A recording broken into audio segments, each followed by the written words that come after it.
Hello my friend, this is the second part of the Tamiya T-62A model kit review. In the first part of the review, I showed that when introducing the tank, there are differences between the Japanese menu and the English one.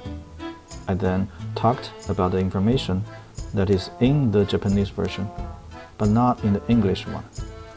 After that, I went through the Tamiya instruction book and pointed out the things you need to pay attention to. In today's video, I'll talk about some issues of the model kit. Then I'll show you the completed tank, followed by my conclusions and recommendations. So, let's get started.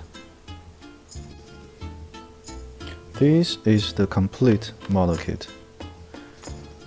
My experience with this kit is overall speaking pleasant, although there are some issues, so that's what I'm going to talk about next. First of all, the road wheels, they are seam lines on the road wheels, and there are 10 road wheels, 5 on each side.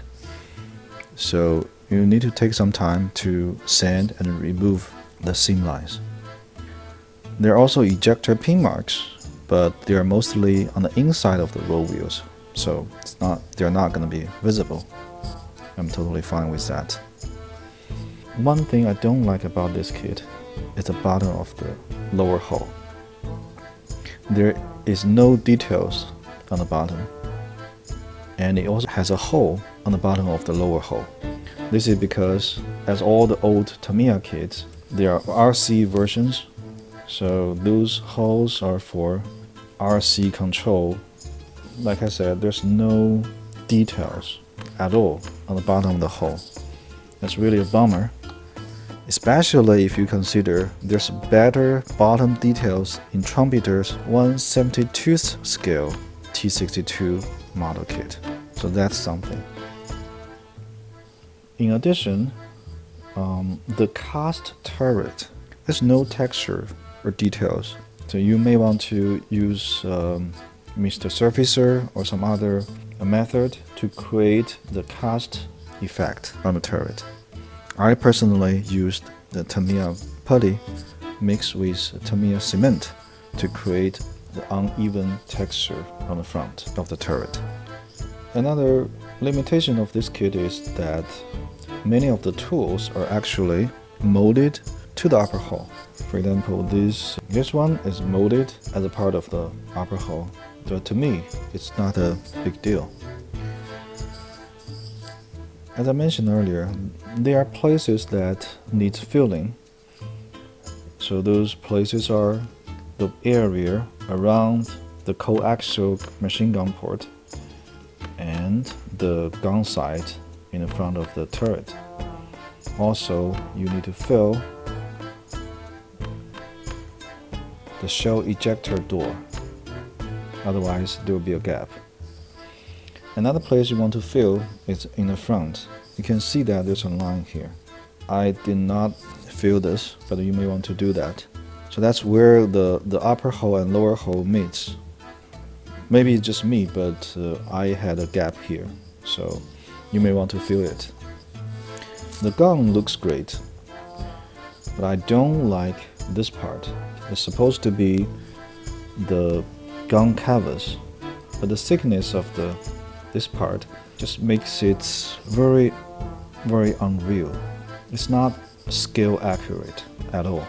It doesn't look very good. I would hope that the kit can have a slide molded one-piece gun barrel. It takes some time to fill and sand to get rid of the seam lines. The fact that the gun is long and has film extractor, making it difficult to sand and fill the gaps. This tank gun is very unique in its days. It is smoothbore, the first in history, and the caliber is 115mm L52.6, meaning that this barrel is almost 20 feet long. I used the Tamiya 2-piece gun barrel, but I don't like the result. In some area, you can still see the seam line. You may want to get a aftermarket one. to do justice for this very unique gun. Next complaint is about the track.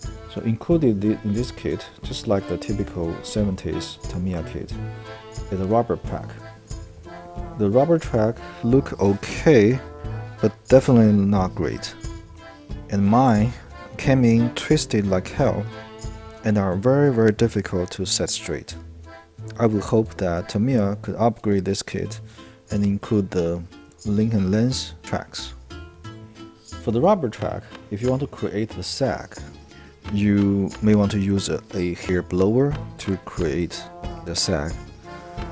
But you want to be careful with these rubber tracks, because this particular pair of rubber tracks is very easy to melt. I almost burnt mine. So be careful with yours. So finally, the figure. There's one single figure included. It is your typical 70s Tamiya figure. So expect seam lines. Also, according to the instruction manual, the color of the uniform is supposed to be German gray. You know, the color you use on German panzers in early war. So the instruction manual asks you to use German gray on Soviet tank crew. I don't know if this is accurate. The Soviet tank crew I saw in pictures usually dressed in dark gray or black, but I followed the instruction anyway. So that's all the issues I found with this kit. Other than that, I really enjoy the build. Oh, one thing I want to mention that is this sleeping bag, I built it using epoxy putty. So this does not come with the kit. The same is true for this bag and this bag and this bag. These are not part of the kit because the kit doesn't include tons of extra accessories, but I think adding those accessories makes this tank look more realistic and looks more interesting. Next, let's show you some studio shots of the completed tank.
In the end, let me summarize my experience with this model kit. There are a lot of good things about this model kit. For example, the fit between different parts is generally very good. I don't really recall any fitting problems. Secondly, the instructions are clear and easy to follow. I really like those old Tamiya kits that have a lot of photos in their instruction book. Also, the part count is not crazy. Actually, there's not many parts, and that means it's going to be a very good weekend build. Having that said, there are also a number of limitations of this model kit. For example, there are many seam lines that you need to deal with. And I don't like the gun barrel, but you can easily replace the gun barrel with an aftermarket one. The gun mantle lay cover or gun canvas does not look very good. Actually, it looks very unrealistic. It is not scale accurate. Another complaint I have with this is the rubber track. The included rubber tracks, they do not have the feeling of the real steel tracks. Also, the tracks I got were twisted. It is not easy to fix. Although you can heat those tracks to create a sag, but you want to be very careful not to melt them. In addition, for your rivet counters, there is not a lot of details. In particular, there's no details at all on the bottom of the hull.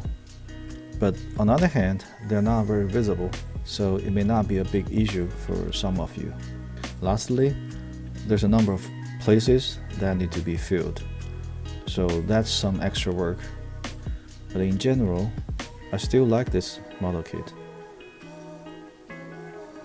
What's my recommendation? Well, I think this is a typical Tamiya kit from the 70s or 80s. Just like any other Tamiya kits, the fitting is mostly great, and there are not many parts. You can, of course, improve this kit using aftermarket parts if you really want to. The instructions are very clear and easy to follow, so to me, it is a very pleasant and easy build. Did I mention it looks great? Anyway, I would recommend this kit to skill modelers of all skill levels. Okay, that's it. This concludes my after-build review of the Tamiya T-62A model kit.